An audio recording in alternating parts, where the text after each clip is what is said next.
Behind the scenes as a part 1 architectural assistant working remotely.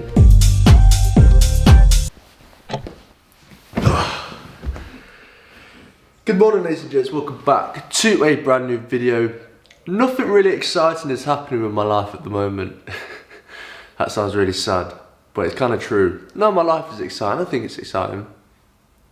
In this video I thought I'd just pick up the camera and just film, just vlog, just take you through my days, my week, and just see where it goes. One thing that is exciting though, is deliveries. Let's pick up our delivery. What could this be? You're awesome. Thank you very much. What do we think, people? Is that nice or is that nice?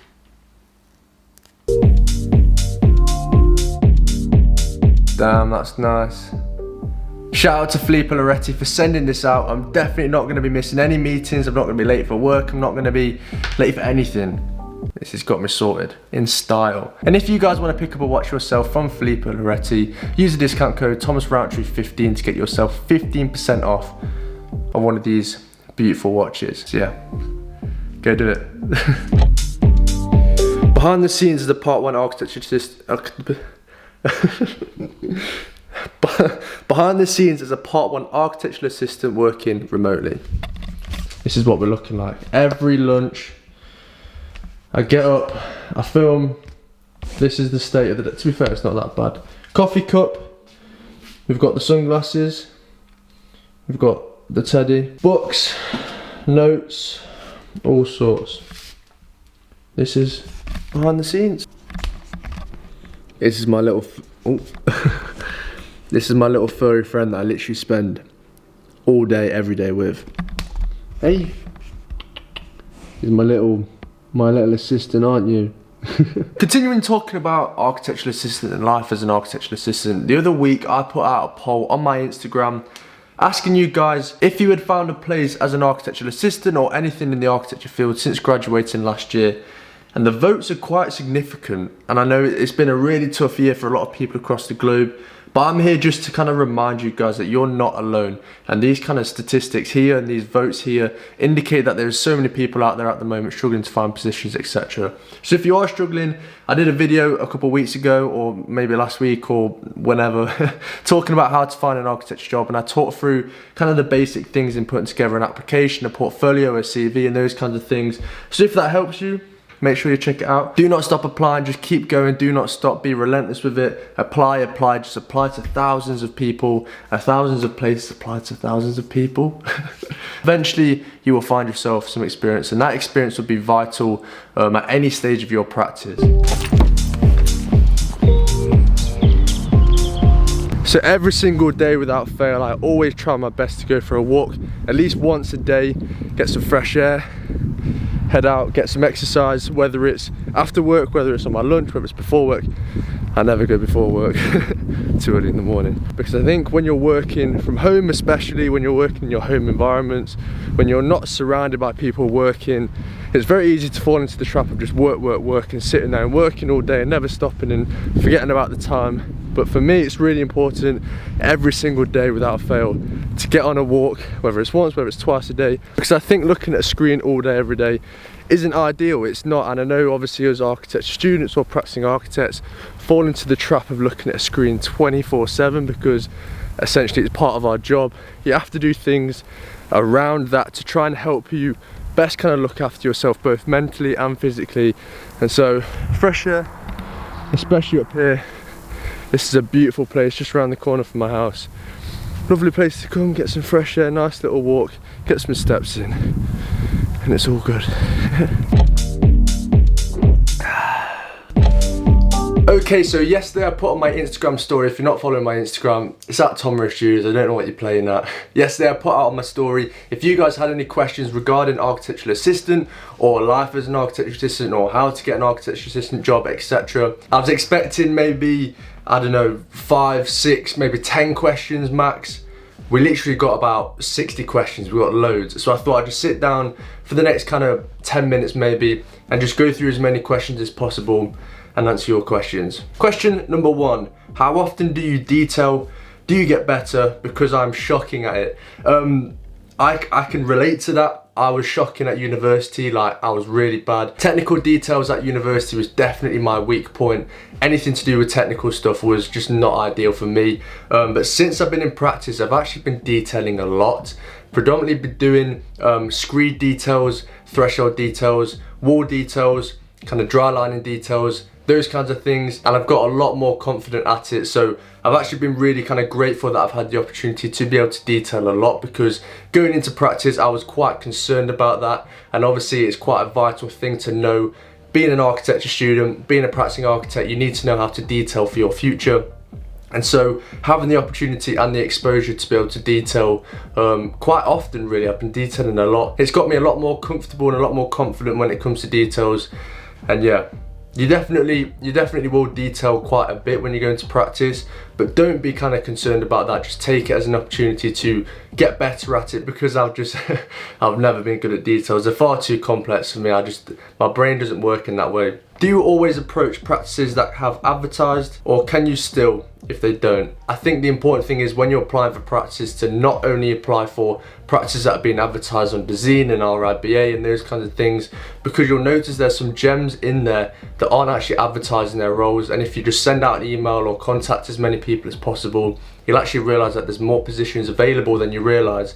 So definitely approach practices even if they're not advertising. That's really important, because you want to be able to give yourself the best opportunity as possible. So just email as many people as possible. Have you found your placement year more enjoyable and less stressful than your part 1 final year?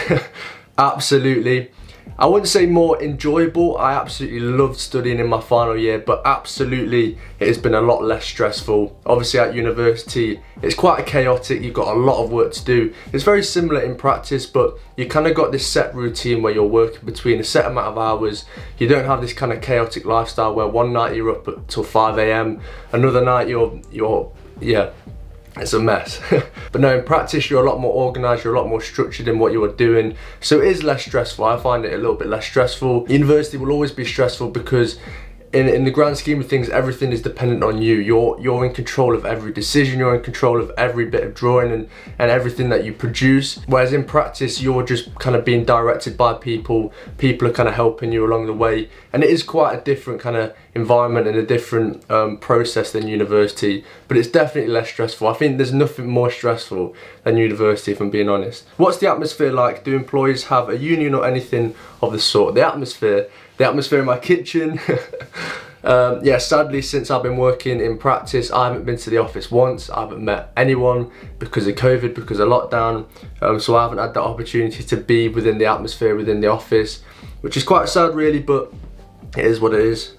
What's the key skills you need to learn to ready yourself for working as an architectural assistant? I think a big one here is software. Understanding how softwares work, understanding the logistics in softwares, and just gathering some experience prior to going into practice in softwares, whether that's you kind of testing Revit, Rhino, AutoCAD or SketchUp or ArchiCAD or anything like that whilst at university, or getting that experience in practice before you go into practice after graduating.